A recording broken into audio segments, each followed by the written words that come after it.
Hello everyone. The GV70 is a brand new model for the Genesis brand. As Genesis's first entry into the very popular compact luxury SUV segment, the GV70 has to compete with SUVs like the BMW X3, the Mercedes-Benz GLC-class, and the Volvo XC60.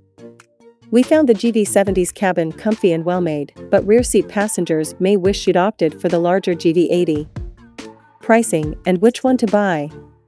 The GV70 has an attractively low starting price, but we think upgrading to the advanced trim will be well worth the money. When you do this, you get leather upholstery, interior ambient lighting, a heated steering wheel, and a lot of driver assistance features, such as a remote self-parking feature. If you choose the advanced trim, you'll also get some nice features from the Select model, like 19-inch wheels, a panoramic sunroof, and a 16-speaker Lexicon stereo system. Both the Turbo 4 and the twin-turbo V6 engines are quick, so picking one will be hard. Engine, transmission, and performance.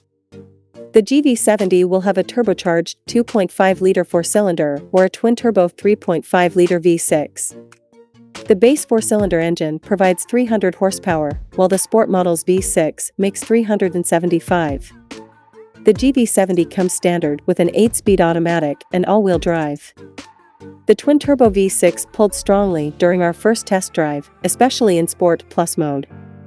The GV70 V6 took 4.9 seconds to go from 0 to 60 miles per hour. We will always update you with the latest automotive news every day.